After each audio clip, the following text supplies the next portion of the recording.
This is SSPTV News, brought to you by Samsung Productions and the Hazleton Standard Speaker. We have a great Mother's Day gift idea. How about a nice day out at the park? Find out all about art in the park next. Good evening and thank you for joining us at SSPTV News. I'm Ken Kara. Leading off tonight are headlines from SSPTV News and the Hazleton Standard Speaker. 3 lawmakers from our area have teamed up to host a heroin and opioid epidemic forum.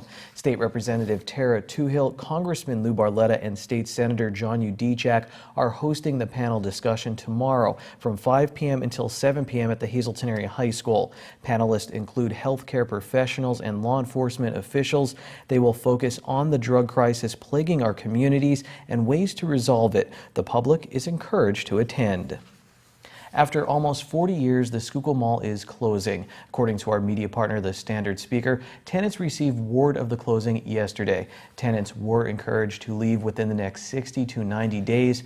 Pearl Theater Stadium 8, one of the remaining tenants, posted on its Facebook page that it will remain open and showing first-run movies throughout the summer and into September. It's looking for a larger and more convenient location. No word on the future of the mall building. No decision yet from the Sugarloaf Township Zoning Hearing Board concerning a proposed asphalt plant. Gleno Hawbaker is looking to build the plant off of the Tom Hicken Road. The land is zoned industrial but requires approval from the township. A group called the Sugarloaf Citizens Club formed out of concern over the proposed plant. Testimony lasted 3 hours on Monday for a hearing that originally began back in November. You can read more about the hearing in today's Standard Speaker and at standardspeaker.com. Well, Sunday is Mother's Day, and Lisa Sugart has all the details on a fun event for mom and the family this Saturday in Schuylkill Haven. I'm pleased to welcome back to our studio our good friends from the Walk-In Art Center in Schuylkill Haven. Lisa Robinson is the executive director, and Jordan Fees is the coordinator and sales and marketing manager with the center. Lisa, let's start with you. You have another great event coming up. Absolutely. Art in the Park. It is at Stoyers Dam Bubeck Park in Schuylkill Haven, and we partnered this time with Schuylkill Haven Recreation and Schuylkill Vision, both nonprofit organizations, and we are inviting all artists to come. They're going to be showing off their work, selling their work. There's going to be art. There's going to be food. The firehouses of Schuylkill Haven are setting up shop and selling a whole bunch of different food, and we have a lot of entertainment. We have Schuylkill Haven School District that's going to be entertaining, Mary Beth Gymnastics that's going to be entertaining, Kim Chappelle, and also the Lycoming College a cappella group. Wow. Now, the artists who you would like to participate, do they have to register in advance or contact you? Yes, we would like everybody to register on our website. It's walkinartcenter.org. You'll find a space there where you can find event registration, so it's Art in the Park, and also check out our Facebook page, which is walkinartcenter.org. We always have things on there that people can register for, and it links you back to our website. All right, very good. It is all happening as part of the Art in the Park on Saturday, May 13th, rain or shine, so don't miss it. Thanks a lot, Lisa. This Saturday marks the 25th annual United Way Letter Carriers Food Drive. You can help stock local food pantries by simply placing some non-perishable items in a bag and placing the bag next to your mailbox. Volunteers are then needed to help pack the food for distribution. The times are Saturday from 9 a.m. until 1 p.m. and especially from 1 p.m. until 4 p.m. at Hayden Electric, 26th East Maple Street, Hazleton, near the Hazleton Animal Shelter. For more information, call the United Way of Greater Hazleton at 570-455-9515. A new Hazleton chiropractor is already increasing office hours to meet the growing need. Janine Mazurkevich has more from Sacco Chiropractic in Hazleton.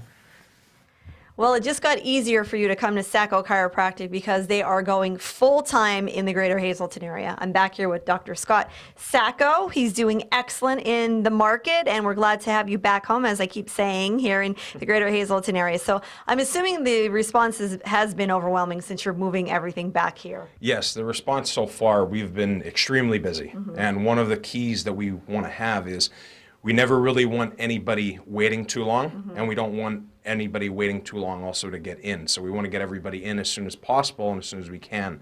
So we are going to be opening up Tuesday, Wednesday, Thursday, and Friday. our new hours, I will no longer be going back and forth to Philadelphia. So we will be opening up full time so we could offer more hours here so we can get more patients in because the response so far has been overwhelming. Very good. What are some of the common questions you get asked when people do come into the office? A lot of times the most common that we get is if somebody's asking about insurance, a lot of the insurance information. So we've actually just became enrolled with Medicare. So we are now accepting new Medicare patients. I know that was a big one for a lot of our patients that have been coming in, a lot of our older patients. So we are now in with Medicare. We also right now we participate with Highmark, Aetna, United Healthcare. Well, we're still waiting on some of the other insurances. They move like snails, unfortunately, but we are working on everything else. All right, so you could come on by. Again, if you have any questions, you could reach them here at the office, or you can also reach them on social media, specifically Facebook. We'll see you next week on SSPTV News. Thanks a lot, Janine. Well, it's Dave Seaman's birthday, and we'll celebrate with the Standard Speaker sports editor by talking about Penn State football. He loves that. Right after this break, pull up a tree and join Dennis Gantz, the host of Wild 'Bout Huntin' in the Huntin' Woods. This is SSPTV News, your place for 24 hours of your hometown news and information.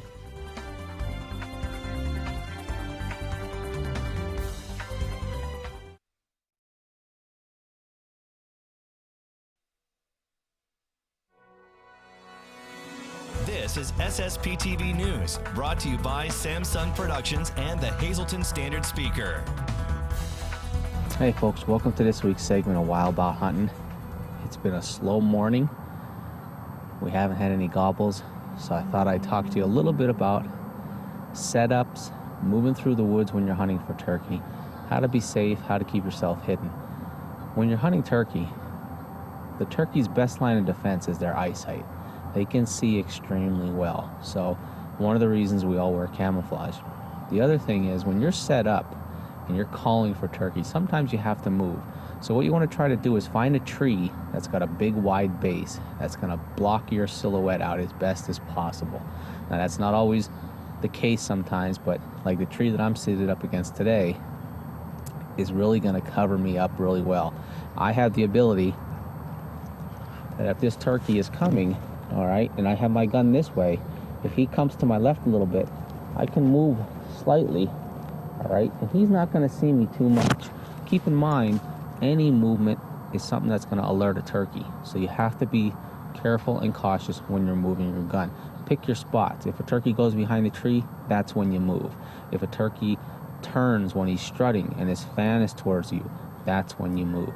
So be cautious, move gingerly when you're moving, and try to get yourself set up in a position that allows you to swing as much as possible.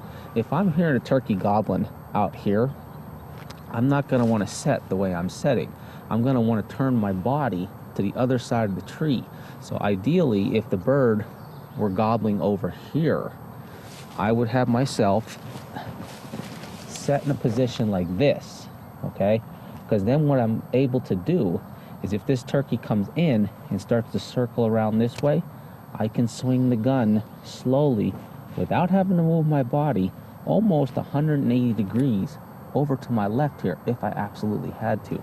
So keep that in mind. When that bird gobbles, if he's far off, chances are you got plenty of time to figure out your setup, get yourself sit in a nice comfortable position, pointed in a direction that allows you to move to the side that you're not a dominant person. If you're a right-hand shooter, you want to be able to swing to the left. If you're a left-hand shooter, you want to be able to swing to the right. When you're moving through the woods, especially if you're trying to move in on a bird that maybe you hear, one is always identify your target. Never shoot at a sound. Make sure that's a turkey, all right? You can't take that shot back once you squeeze that trigger or you release that arrow. The other thing is when you're moving, remember, keep that eyesight of the turkey in mind. Look for trees. Move a couple of feet to a tree. If you're going to give a call at that tree. If that turkey gobbles 80 yards away, you sit right down at that tree and you're ready to go. So keep those couple tips in mind. Be cautious, be safe. We don't have to wear orange in Pennsylvania, but it's never a bad idea to carry it with you, especially if you happen to bag a turkey and you're walking out of that woods. Any questions, email us at info@wildbouthunting.com. We'll see you next week somewhere in the hunting woods. Every week, that segment reminds me I'd last 5 minutes in the woods. Well, a new episode of Wild Bout Huntin' premieres every Monday at 3:30 p.m. here on SSPTV. Time now for weather on SSPTV News. The clouds are coming and then some showers later this week. Here's our local forecast from the National Weather Service. Tonight will be partly cloudy. We'll have a low of 40 degrees and a north wind at 6 miles per hour. Here's our 4-day outlook. On Thursday, increasing clouds. We'll have a high of 61 degrees. At night, expect cloudy skies and a 30% chance of showers, mainly after 4 a.m., low of 46 degrees. Friday, 60% chance of showers, cloudy, a high of only 52. At night, we're down to the mid-40s and we have a 70% chance of rain. Saturday, we go up to a 90% chance of rain and down to only 50 degrees for a high. At night, 40% chance of rain and mostly cloudy skies, low of 43 degrees. Sunday, 40% chance of showers, partly sunny, we get up near 60. And then on Sunday night, partly cloudy with a low of 46 degrees.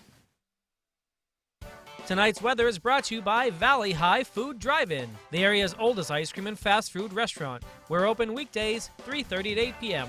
Stop by for our ice cream and yogurt, now featuring fat-free, no sugar-added soft frozen yogurt with flavors like vanilla, strawberry, and strawberries and cream. We also have burgers, hot dogs, fries, and much more. That's Valley High, Route 93 in West Hazleton, and like us on Facebook. A major campaign is underway. The Hazleton YWCA strive to revive the Hazy Pool. Here's more on the campaign and how you can help.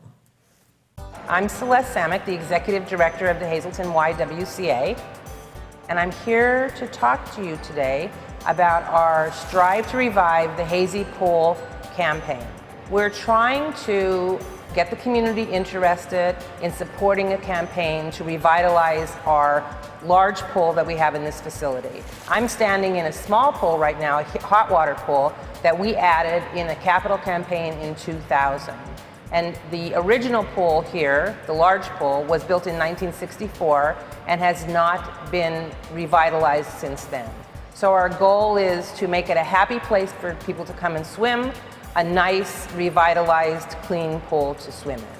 Our swimming pool is full of activities all day long. We're open 13 to 15 hours throughout the day. We have a large amount of lap swim time, and we have a large amount of swim lessons. We have approximately 200 children who enroll with us every 8 weeks to take swimming lessons here. We're planning to revitalize the pool area. We're trying to update it. The walls are in a bad condition right now. They have to be cleaned up and painted. We'd like to replace the swim blocks, which are highly used for our swim team here. We have a very large active swim team, and we need to replace the blocks. We have some old original doors that also need to be replaced, and we'd like to purchase some large inflatables to use for our pool swim parties. So there's a few things that we'd like to do. We have a goal, a very modest goal, I think of $75,000 to accomplish these tasks, and I think that will be a big help to our local YWCA and our swimming program. We sponsor 6 or 7 triathlon, duathlon races, and some of those competitors in those races train here during our lap swim time. We will be tying in this campaign to those races, so if you are interested in sponsoring the races or sponsoring the campaign, your name will be advertised at the races on banners, your name will be on the back of all of our race shirts, and you're welcome to come and compete if you would like to. We will also be displaying banners of our sponsors in our pool. If you're interested in volunteering at any of our races, please contact me. My name is Celeste Samick or Rob Gould here at the Hazleton YWCA. Our telephone number is 570-455-2046. So if you're interested in volunteering or you're interested in making a donation to the campaign, please contact us. We would be happy to speak with you and we'd be happy to accept your campaign donation. And the Y invites you to join their 4th annual Nescapec Duathlon at the Nescapec State Park on Sunday, May 28th at 8:30 a.m. All proceeds benefit the Hazleton YWCA. Pre-registration closes Tuesday, May 23rd. T-shirts are guaranteed to all that are registered prior to May 15th. For more information, go to hazyracing.com. Now we go to our green screen, your midday winning lottery numbers. Pick 2 numbers 57, pick 3 349, pick 4 0870, and your pick 5 numbers 25584. Dave Seaman and I discussed local sports and Penn State's Coaches Caravan at Penn State Hazleton when we come back.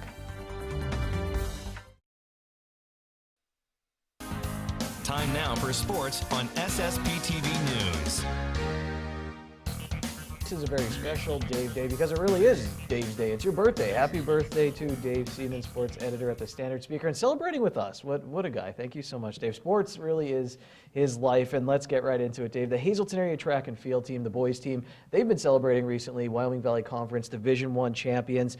Dave, what I thought was interesting when I did my story on them a little bit earlier this month, I went into the interview with Mr. Professional Sports Guy, and I said, yeah, you guys seem, pretty stocked heading into the season. They all looked at me and they were like, no, we were surprised with the success we're having. So they were surprised at how things were going because they did have some losses coming into the year. Yeah, they did, but they had enough people coming back and a lot of talented athletes. And of course, Lou Gunderman's been around a long time as the head coach, so he knows how to put the right pieces together. You get the right pieces, the right athletes, and you get enough of those athletes in different events to spread throughout the course of a track meet, you're going to have success. And the Cougars really had success this year. It was a nice mix of younger athletes and more experienced athletes, and they all blended well, and it resulted in a championship. Yeah, Joey Grueller really coming into his own, picked it up last year, really a star this year, had success last year as well. Then Michael Casadas too, he told me I think he tried the 800 for the first time this year, so definitely a team effort for the Hazleton area Cougars. And congratulations to the Monoy area boys track and field team. They take their first Schuylkill League Division II championship, I think since 2006, I read in the Standard Speaker, Dave, so in 10 years.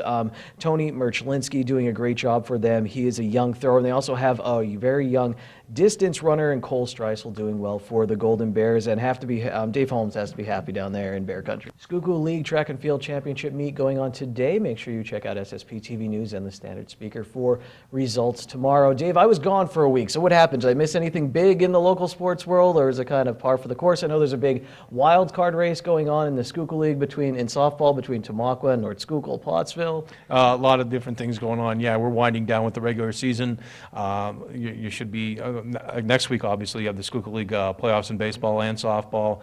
Next week, you also have the district track and field championships, both in District 11 and in District 2. Hazleton area girls lacrosse team, they picked up their first ever win last week too. So kudos to them, and they'll be competing against Delaware Valley next week for a district championship. So a lot of big things, and then the weekend you didn't miss much because of a little bit of rain this weekend. So it washed out a lot of activities, but it allowed us to get caught up on some feature stories. Steve Stallone, a great feature story, an update on former Hazleton area athlete Nicole Burley, which she's doing at University of Tennessee, Chattanooga. We also had a profile on the baseball field, and a lot of work that volunteers did at Marion High School. A lot of renovations there, a lot of work went into it, and it's now one of the top baseball facilities in the area, and a lot of people deserve credit for that, and the Marion community should be proud of that. Well, Dave, I came back just in time for Penn State's Coaches Caravan, bringing Coach James Franklin, also Conquise Washington, the Lady Lions basketball coach, a few other coaches. And what I really took away, let's talk football for right now, Dave, was that James Franklin was talking about facilities out of Penn State. They obviously have a big project coming up where they're going to be investing in a lot of the different fields, not just football. But he talked about how when Bill O'Brien came in, Penn State was still using VHS tapes. Now, we knew Joe Paterno was old school, Dave, but that was a pretty crazy story. And hey, to Joe Paterno and his staff's credit, they still won. They won the Big Ten title in 2008, and then they were in the running in 2011, Paterno's last year. Just interesting to see that dynamic, and Franklin continues to work to update. That's the most interesting thing I took away. What did you take away from James Franklin? Well, I just thought his upbeat attitude. I thought you brought up a great point in the press conference yesterday about how much fun they're having in the program right now. I think that's just a hallmark. And yeah, winning does create a lot of that fun atmosphere at Penn State right now. But James Franklin was like that from the get-go. I mean, he brought the positive energy. energy, even when he probably knew deep down that the team wasn't going to be what fans were expecting. He talked about that dynamic as well, how the fans are frustrated. He felt that frustration last year, but he doesn't want to get people to get too high about this year's team, even though the expectations will be high. He talked about trying to keep that noise away from his players, and he admitted that that's going to be a challenge in the coming year. And I just thought he was honest, upbeat, and what you see from James Franklin on TV, in video, is what you get. And I thought he brought that to the local alumni. I think our local alumni, came away impressed with what he had to speak about. And on the other coaches as well, from the gymnastics coach, Randy Jepson, golf coach, Denise St. Pierre, and Coquise Washington, who's building a program again with the women's basketball program, which used to be one of the top in the Big Ten, and they're coming off a 21-win season, looking to get back into the NCAA tournament. And it's just a lot of positive vibes coming from a lot of coaches. And don't forget, too, with Sandy Barber, the athletic director, speaking about the facilities. And I think when these facilities are finished or worked on, I think a lot of Penn Staters are going to be proud of what they see. Yeah, a lot of improvements. I'm excited. Improvements coming to Jeffrey Field, the soccer field out there, Dave. That's my sport right there. We have more coverage of the Coaches Caravan coming up tomorrow here on SSPTV. Paul Clifford from the Alumni Association, CEO from our area. We talked with him. We'll have much more tomorrow. Dave, of course, keep checking out the Standard Speaker for his work, and Steve Stallone's as they keep you all up to date on what's going on with local sports. SSPTV News would like to wish Mason Mazurkevich a happy 12th birthday. Love your mom, dad, Alyssa, family, friends, and everyone here at SSPTV. SSPTV News would like to send their sincere condolences to the family and friends of these recently departed. Michael Kasich Jr., Hazleton. Mass will be on Friday at 10 a.m. at the St. Mary's Church in Hazleton. Friends may call from 6 to 8 on Thursday at the Frank J. Bonin Funeral Home. Florica Kojokar, Hazleton. Funeral services will be Friday at 10 a.m. from the Hazel Chapel of Croft Hughes Funeral Home. Friends may call Thursday from 7 to 9 at the chapel. Paul E. Lanham, Hazel Township. Service will be Saturday at 4 p.m. from the Cornerstone Bible Church in Nescopec. The Croft Hughes Funeral Home is assisting the family. Patrick L. Thomas, Drifton. Mass is Friday at 10 a.m. at the Our Lady of Immaculate Conception Parish at St. Anne's Church. Friends may call Thursday from 6 to 9 p.m. at the McNulty Funeral Home. Eugene Patrick Thomas, Freeland. Mass is Friday at 10 a.m. at the Our Lady of Immaculate Conception Parish at St. Anne's Church.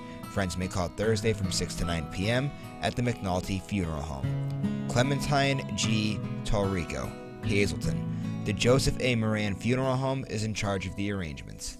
Britt H. Jones, Lake Newlangola. The Haroff C. Snowden Funeral Home is in charge of the arrangements. Mary A. Romano, Weatherly. Mass is Saturday at 11 a.m. at the Our Lady of Lourdes Church in Weatherly. The Philip J. Jeffries Funeral Home is in charge of the arrangements. Bernadine M. Stahora, Danville. Mass will be Thursday at 11:30 at the Church of St. Joseph in Hazleton.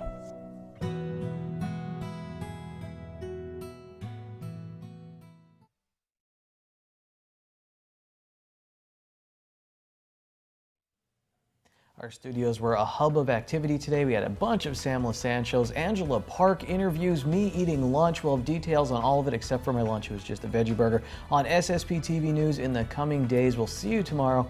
Take it easy, everyone. Watch us online anytime at ssptv.com and follow us on Facebook and Twitter.